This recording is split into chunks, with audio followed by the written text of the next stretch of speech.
지금은 전혀 뉴스가 안 되는 여성 작곡가. 그렇지만 한 시절 여성이 작곡을 한다 그러면 여자가 작곡을 하느냐.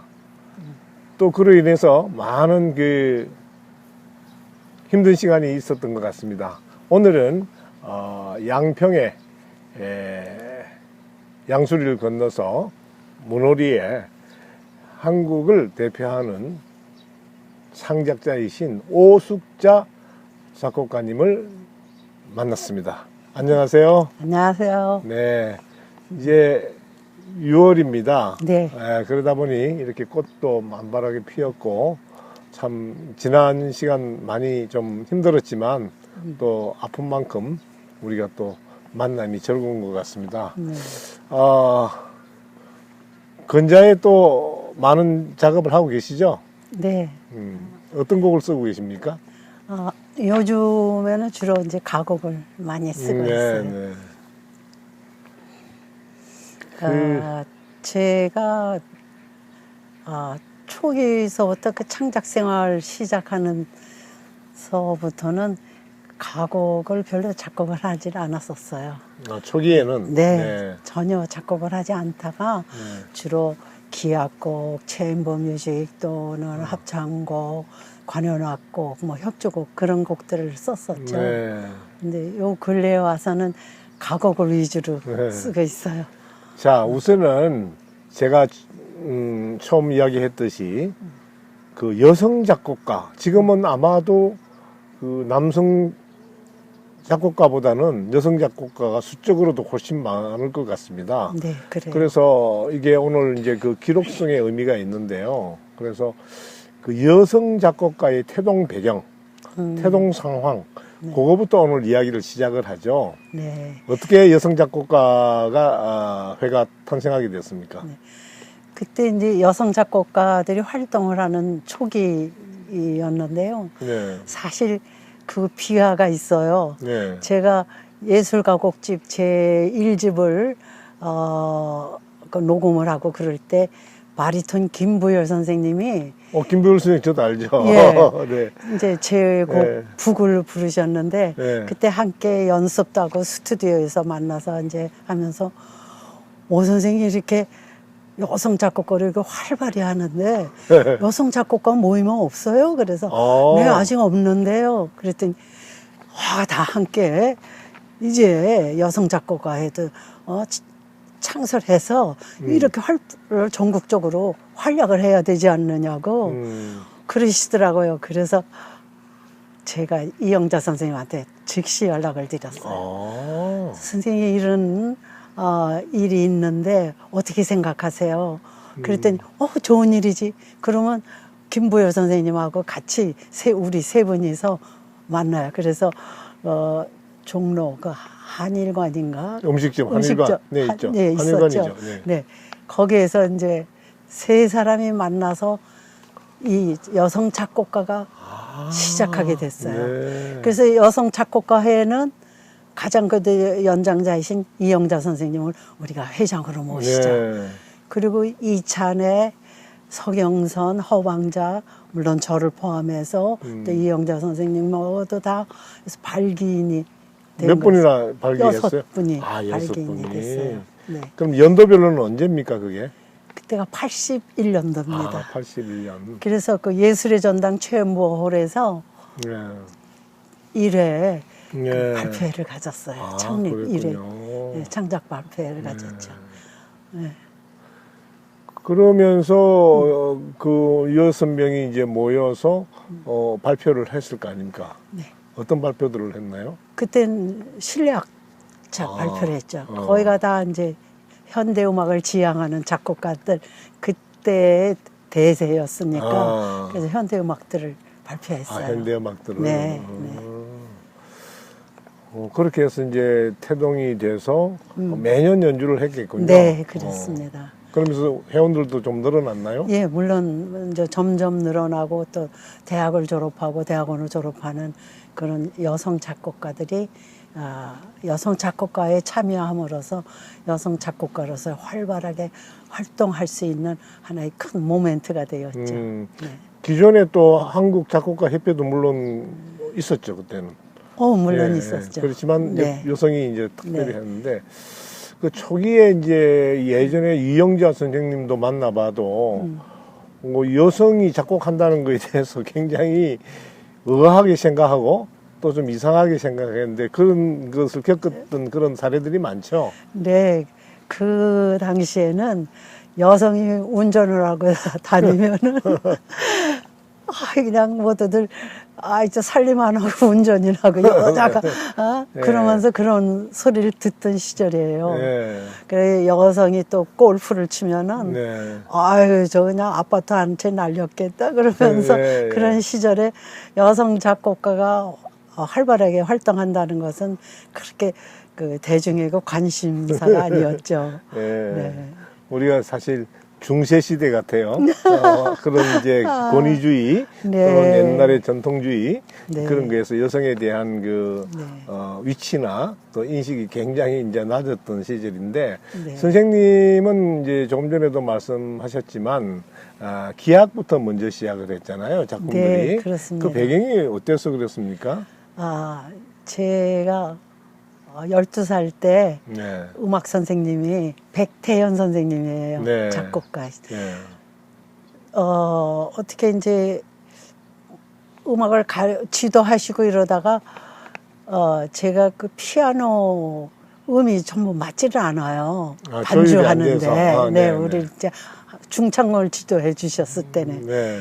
그래서 선생님 저 피아노 음이 안 맞아요. 저거 어떻게 좀 뭘 조율을 하든가 어떻게 하시죠. 그랬더니 선생님이 말씀이 야, 너 이렇게 귀가 밝으냐? 그때 놀래시고 넌 바이올린을 해라. 그래서 사실 저는 피아노 항상 하고 싶었는데 그래서 바이올린을 하게 됐어요. 그때는 그 피아노도 그렇게 많지 않았잖아요. 그렇죠. 네. 그렇죠. 네.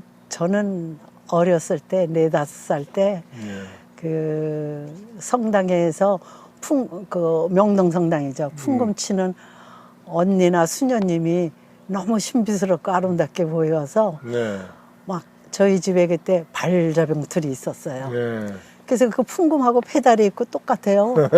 그래서 그걸 치는 신용을 네. 하다가 바늘에 여기 이제 이렇게 찔리기도 하고 그랬는데 그래서 그때 아버지가 그 모습을 보고서 풍금을 하나 사줬어요. 이제 중고 풍금을 어디서 구해 오셔서 네. 사주셨어요. 그러니까 그때 그 피아노 교본이 있어요, 악보가 있어요. 그 시대에 무슨 이렇게 대중화되어 있지 않을 때인데 그대로 풍금을 치면서 아는 노래 따라하고 화음을 나도 모르게 아름다운 음을 찾아서 만들어 놓고 그래서 그때 사마음을 터득했어요. 네. 나도 모르게. 그래서 그 계기가 돼서 무슨 음악이든 귀로 듣고 치는 거예요. 뭐든지 귀로 듣고 치고.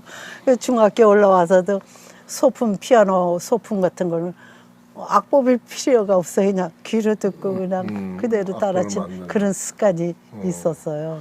근데 그게 결국은 좋은 게 아니었어요. 제대로 악보를 보고 교육을 받아서 테크닉을 발휘해야 되는데 무조건 귀로 듣고 내 마음대로 상상해서 친다는 거. 네. 그 당시에는 신통하고 예, 예. 괜찮았지만 그게 이제 교육적으로는 네. 좋은 게 아니었죠.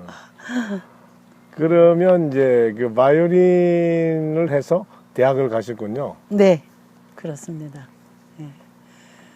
그때도 사실 미술 선생님은 넌 미술 대학을 가라. 제가 이제 그 그림을 잘 그리고 조각도 잘 만들었어요. 네.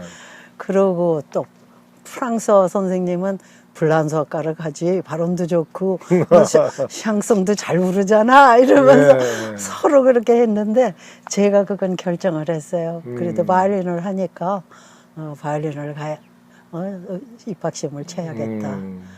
네.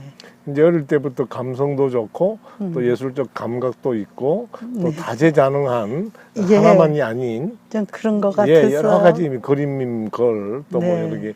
여러 가지 다재다능한데 그럼 토양이 어디서 나왔을까요? 글쎄요. 근데 저희 아버님은 명동성당의 총회장을 맡으시고 오, 노기남 대주교님과 항상 네. 그 성당의 그 발전을 위해서 그 매스컴을 이용해서 해야 되니까 가톨릭의 잡지를 만들어야 된다. 네. 그래서 경량 잡지를 만들게 하신 분이 저희 네. 아버지고 그 다음부터 이제 캐톨릭 신문이 이제 그 이후에 나왔죠.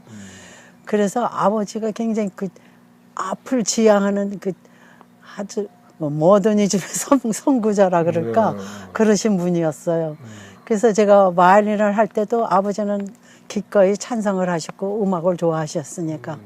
그리고 제가 바이올린을 하다가 가끔 그 웨스턴 음악을 갖다가 히리비리 같은 걸 이렇게 연주를 하고 장난을 하면은 그냥 그대로 하지 않고 그따고 장난한다고 네. 그러시면서 참 스트릭트하게 아버지가 그 에튜드 연주하는 것도 즐기시면서 즐기시고. 참 그러셨어요. 네. 예.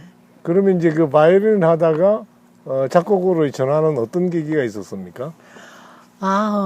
제가 그 작곡은 특별히 어떤 계기, 모멘트가 된 거는 아니고요.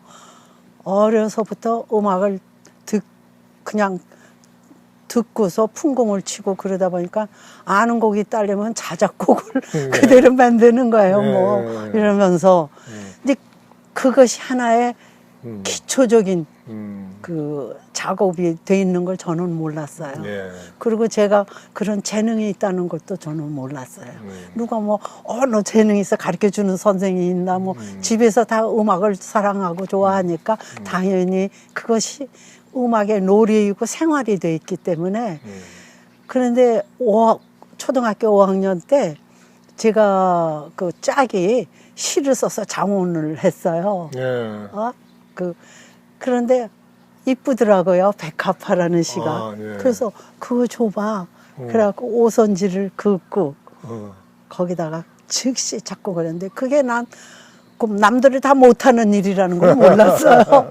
누구나 할 수 있는 줄. 예. 그런 바탕이 돼 있어서 작곡이라는 어떤 개념 아니라도 그런 창작적인 개념 속에서 제가 살아왔어요. 악기는 물론 트레이닝을 해야만 잘하는 거지만 이건 트레이닝이 없이 나도 모르게 좋아서 미쳐서 놀이를 하다 보니까 저절로 터득이 됐다고 할까요?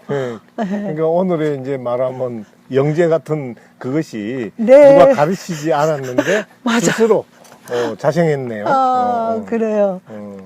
그래서 가끔 요새 영재 그 TV를 보면은 내가 저랬지. 나 음을 다 찾아냈지. 이렇게 하면 이건 네. 뭐다. 나도 그때 당시는 그 뭐 매스컴이 발달하지 않았으니까 아무도 몰라줬지만 맞아. 그래도 나도. 주변에서 칭찬 많이 들었겠어요. 예. 그런데 독일 신부님이 그 재능을 알아보시고 독일에서 바이올린을 갖다가 구해서 그 바이올린을 저한테 선물해 주셨어요. 그게 중학교 3학년 때예요. 예. 그래서 그 바이올린으로서 대학교 때까지 쭉 그 이후까지 바이올린 그 악기로 연주를 했죠. 그 대학에서 이제 바이올린 하시다가 네. 어떻게 더 작곡으로 또 이렇게 바뀌게 됐는지. 그때 제 바이올린 스승이 이재현 선생님이셨어요. 바이올리스트 이재현. 네. 연세대학에도 계셨고 제가 개인적으로 레슨을 받고 있었어요. 대학 경희대 다니면서. 그런데 선생님은 갑자기 독일로 유학을 가시는 거예요. 그러니까 제가 또 학교 또 선생님한테 갑자기 바꾸려니 물론 지도교수를 학교 지도교수로 바꾸는 게 당연한데 근데 제가 그렇게 내키지가 않았어요. 그러면서 학교를 휴학을 하게 돼요. 3학년 때 휴학을 하면서 그 쉬는 시간에 작곡을 제대로 공부를 하기 시작했어요. 그러니까 내가 알고 있던 음악적 재능이라든지 그런 소소한 능력들을 이론적으로 체제화해서 나도 뭔가 이렇게만 놀이로만 놀 것이 아니라 뭔가 체제를 잡아서 그 학구적으로 좀 공부를 해야겠다 이런 생각이 확 들더라고요. 그래가지고서 그때 화성학 공부를 제대로 공부를 했어요. 그때 그 찾아간 선생님이 이교숙 선생님인데, 예, 이 교수. 네. 참 그 선생님한테 칭찬을 받았어요. 어떻게 하나를 가르치면 너는 둘을 셋을 하고 오냐고. 그런데 이를테면 화성학, 그 화성풀이의 오손지에 이러고 보면은 그거 풀어가느라고 지우개로 연필로 지우고 시커멓게 하고 모두들 또 다시 하고 또 다시 하고 그래요. 근데 저는 즉시해서 깨끗하고 왜 이렇게 깨끗하냐고 그래요. 예. 그리고 시꺼매야 되나요? 그게 지워야 되나요, 자꾸? 아, 그러면서 그때도 그런 제가 칭찬을 듣던 기억이 나요. 그러면서 일취월장이라 그럴까요? 네. 작품은 그대로 그냥 막 써나갔어요. 그 무서운 능력. 드디어 2년 안에 관현악곡을 썼어요. 그 콩쿠르에 냈어요. 센세이션이 일어났어요. 오숙자, 바이올린하는 오숙자가 동화 콩쿠르에 해서 시립교향악단 김만복 선생님이 그 연주를 했어요. 개미의 집이라는 곡이에요. 그때 House of Ants. 그런데 그걸 하니까 모두들 반신반의 하게 됐어요. 그런데 우리 그 선생님은 그때 서양 음악사를 가르치면서 교실마다 들어가면서 오숙자를 보라오. 예. 그때 말씀이 오숙자는 관현악곡을 써서 바이올린을 했는데 콩쿠르에 됐었는데 너희 작곡가애들 너희들은 뭐야 이러면서 그걸 들은 강의 속에서 들은 얘기를 나중에 얘기를 해줘서 알았어요. 이수남 선생님이. 네. 네. 그러면서 제가 이제 이제는 바이올린을 다시 할 게 아니라 작곡으로 이제 들어가야겠다. 그래서 그 복학을 하려고 하니까 안 돼요. 학교 내에서. 네, 3학년까지 다녔기 때문에 그건 2학년까지 다니다가 3학년으로는 되는데 4학년으로는 안 된다는 거예요. 그래서 오케이 그냥 바이올린을 다시 또 그대로 하고 그때 그 여성 오케스트라는 있었어요. 그때? 예. 거기에 그 단원으로 들어가서 제가 이제 아직 학생이고 그러니까 제2바이올린을 주자로서 이렇게 하고 또 기독교 방송 소속 관현악단이 있었어요. TV. 거기에도 이제 제2바이올리니스트를 학생 때 들어가서 이제 연주도 같이 하고 그러면서 졸업을 그대로 이제 기악곡으로 하고 기악가로 하고 이제 대학원을 정식으로 작곡을. 들어갔죠. 대학원에서는 누구한테 배웠죠? 네, 김동진 선생님이 저희 스승이었어요. 네. 원래 우리 학교 그때 학장으로도 계셨고, 네, 그랬죠. 그래서 이제 김동진 선생님의 그 서정적인 아름다움은 우리나라의 대표 작곡가 아니에요. 얼마나 그래서 저는 그거를 참 저 선생님은 어떻게 저렇게 아름다운 곡이 저렇게 생산될 수 있는가 하는 신비한 그 힘을 동경을 했었어요. 그래서 나는 김동진 선생님 같은 서정적인 그런 작곡가의 그 모습을 담고 싶다. 그래서 지도 교수로 모셨죠. 김동진 선생님은 뭐 저도 이제 같이 늘 많이 경험도 하고 이랬지만 정말 멜로디 가고파라든지 목련화라든지 뭐 조국 창가라든지 정말 요즘 말로 하면 스타 작곡가였죠. 네, 대단해요. 그래 아주 그 견고한 그런 멜로디 속에 가슴을 움직이는 그런. 그 이제 김동진 선생님 원래 노래도 좋아하셨고, 또 바이올린도 노래 하셨잖아요. 바이올린도 하시고 네. 테너셔요. 그런 노래 잘하시죠. 잘하셔요. 잘하시죠. 근데 성격이 굉장히 깐깐하시잖아요. 스트릭트 하셔요. 그야말로 뭐 요지부동이에요. 에피소드가 많죠. 많죠. 그 선생님은 노 하면 그냥 그걸로 끝이에요. 그 요즘 말로 하면 뭐라 그럴까 유도리가 없는 거죠. 전혀. 맞아. 그죠? 세상하고 전혀 다른. 맞아요. 이건 아니라고 이러면 그냥 끝나는 거예요. 그것으로 끝나요. 그런데 이제 저도 또 여성이었으니까 여학생에 대한 또 바이올린을 했으니까 그런 선입감이 있어서 처음에는 얼마나 작곡을 하나 이러고 날이 갈수록 저의 재능을 인정하시더라고요. 네. 그러면서 대학 선생님이 그 굉장히 보수적인 작곡 성향이시잖아요. 그렇죠. 그런데 현대음악도 공부해야 된다고. 그런 어떤 그 현대음악의 가능성을 할 수 있으니까 그거까지도 저를 지도해 주셨어요. 열어주셨군요. 네, 네. 저한테 열어주셨어요. 다른 학생들한테는 지도를 그때 그 당시만 해도 안 했어요. 네. 하나의 그 과정의 필수일 텐데도 가르쳐 주질 않으셨어요. 네. 그래서 제가 다 기초적인 그 현대음악에 차분하게 그 하나 한 단계 한 단계 교육을 받았고, 그런데 그 교육 외에 제가 많이 터득을 했어요. 무엇을 터득했냐면 현대 미술에 우리 음악은 영향을 받는다.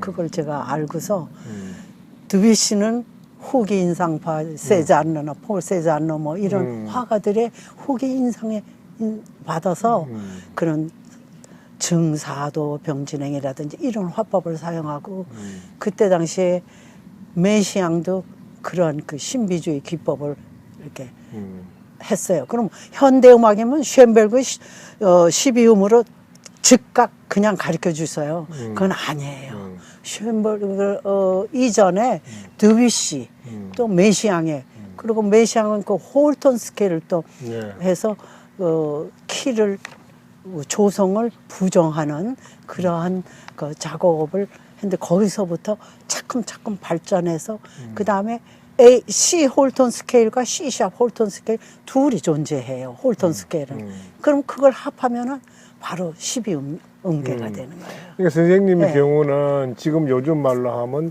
유학을 가서 네. 본격적인 현지 수업을 받은 게 아니잖아요. 아니죠. 근데 이제 김동진 선생님께서 본 당시는 조성음악을 했지만 그래도 이제 미래가 새로운 음악이 오니까 그걸 공부를 해야 된다.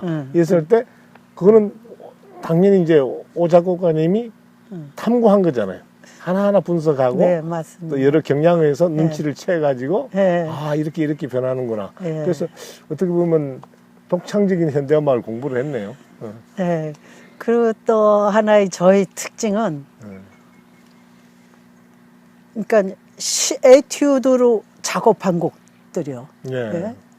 그것이 다 작품화가 됐어요. 네. 어떻게 해서 작품화가 됐냐? 그걸 다 녹음을 해서 그때 당시 그 마리니스트 다 된 거 뭐 정창영 플루트 플루티스트 딤 앤 바리에이션을 했다면은 그 선생님 모시고 피아니스트 해가지고 그걸 녹음을 했는데 훌륭하다니까. 난 에튜드로 썼는데. 그것도 바이올린 소나타를 쓰면 또 바이올린 조사회 선생님 또 모시고서 우리 집에서 피아니스트 불러서 연주를 하는데 근사해. 그래갖고 MBC 텔레비에 모닝쇼에 또 그게 나가게 되고, 그때는 이제 가끔 그 예쁜 클래식들이 실제 실현했어요. 네. 그때만 해도 그 클래식을 많이 TV에서 그래, 방영해 줄 때예요.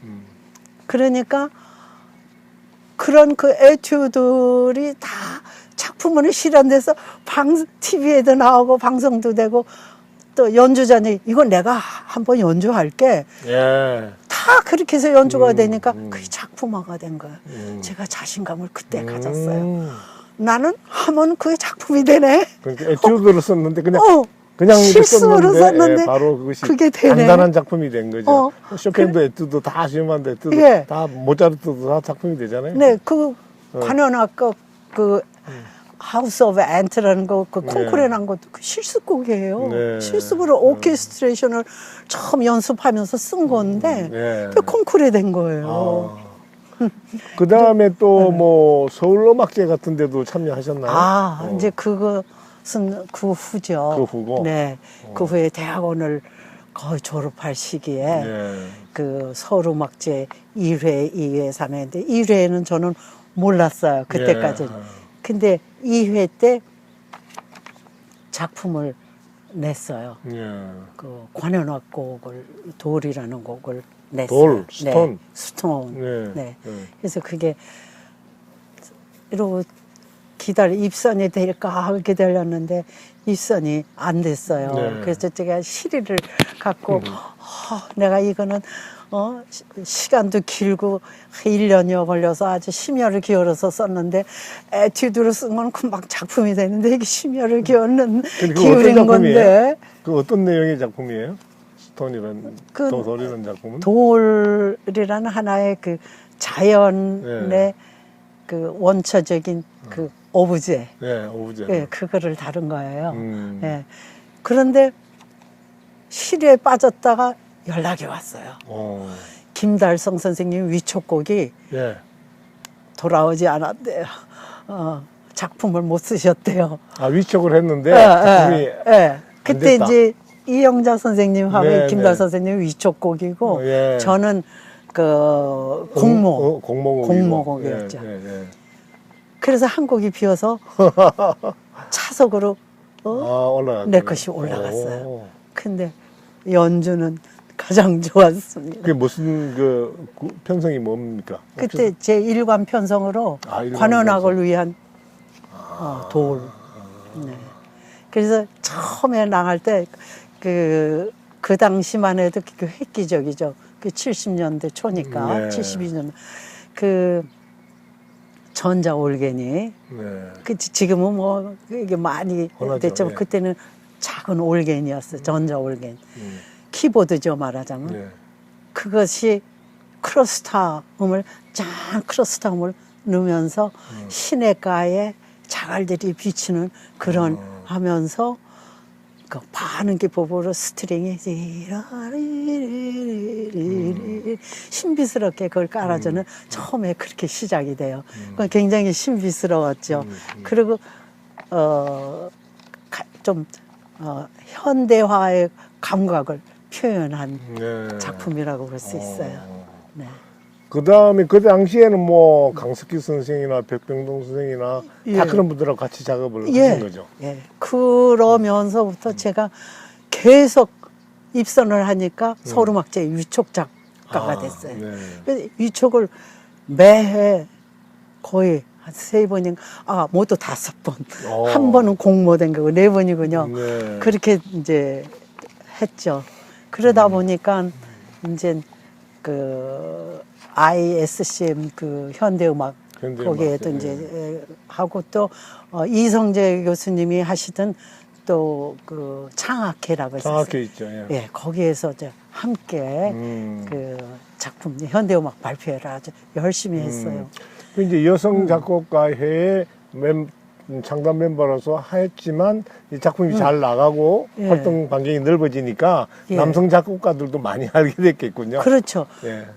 저 하나만 남성들 작곡가 틈에 꼈어요. 그랬군요. 사실은. 네. 그리고 나머지 작곡가들 조용했어요. 어. 여성 작곡가들은. 어. 그러니까 항상 그 여성끼리의 모임에만 움직였죠. 근데 이제 우리가 창작가들 발표를 많이 가잖아요. 네네. 가보면 네. 뭐 5작품, 6작품 이렇게 하잖아요. 네. 그러면 그날 꼭 튀는 작품이 나와요.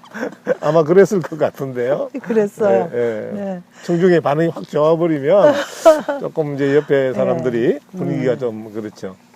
그런데 그때 가장 활발하게 움직인 에이시아 컴포저스 리그라는 게 형성됐어요.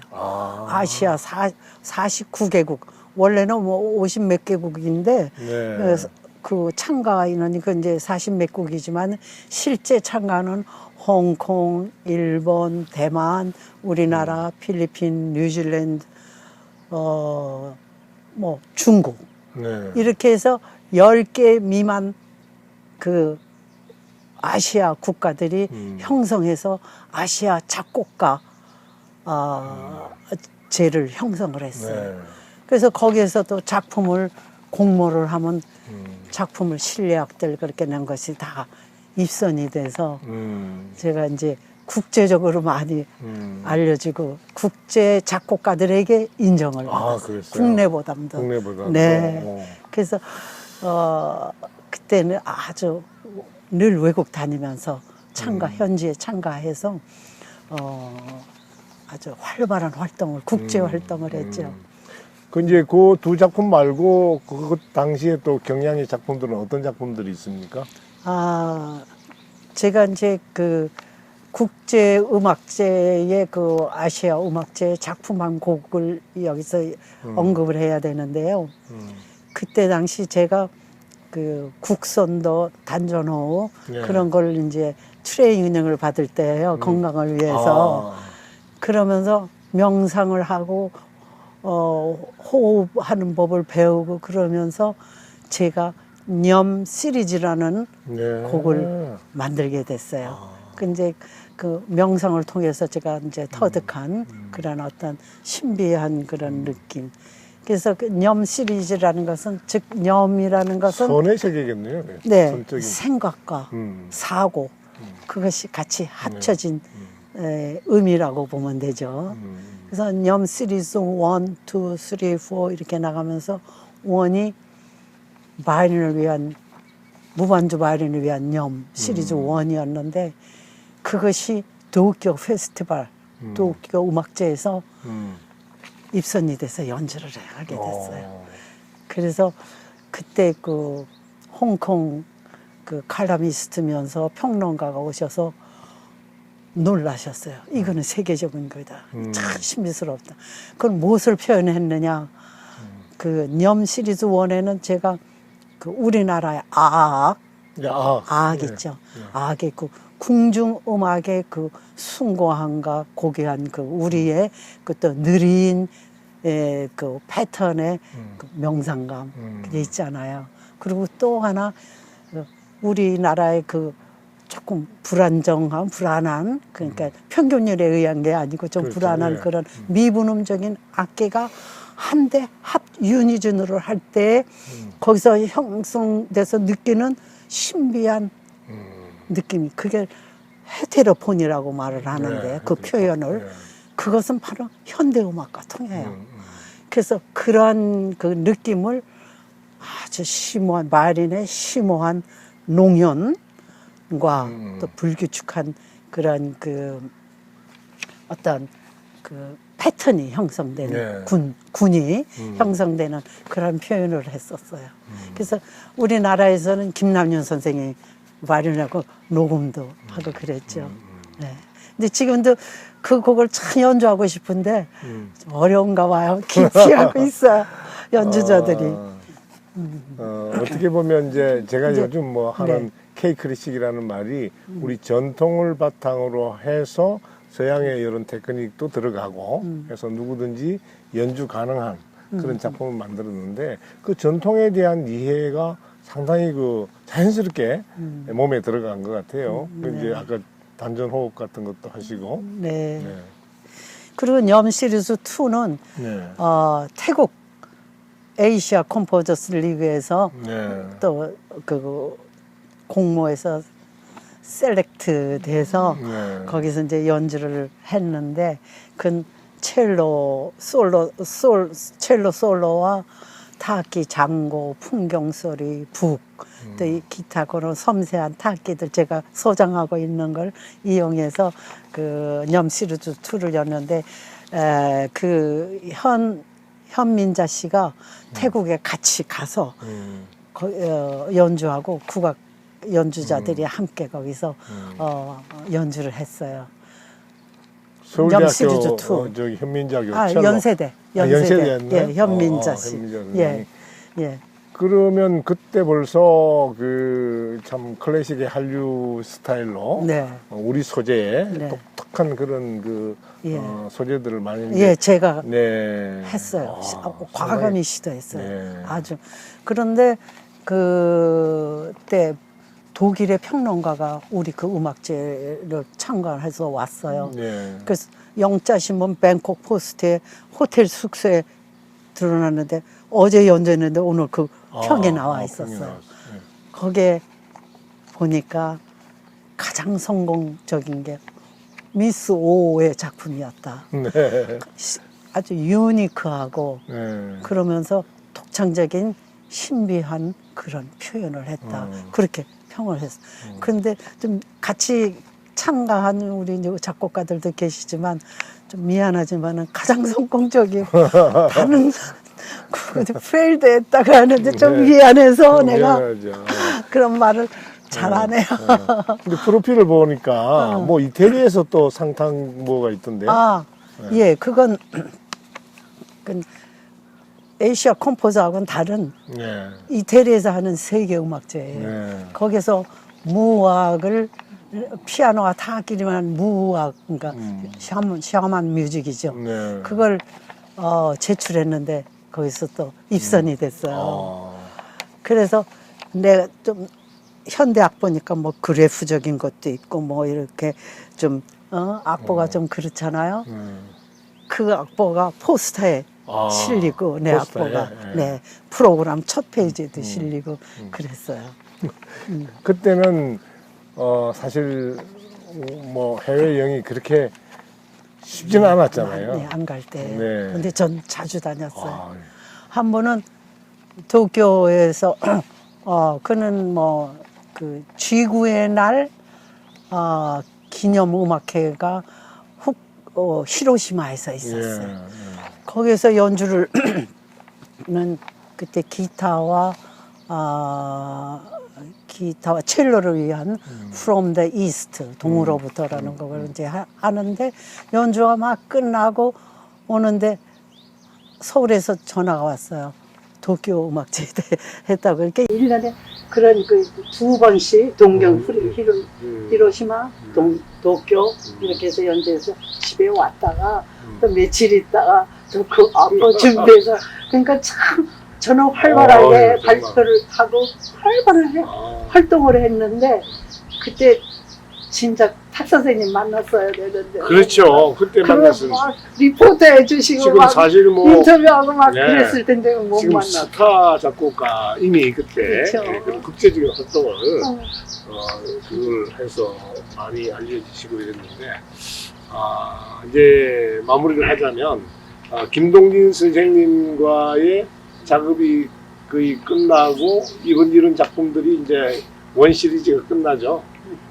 그 다음에 좀 더 깊은 작품 세계로 들어가는데 네. 오늘 첫날이니까 여기까지 하겠습니다. 네. 감사합니다. 감사합니다.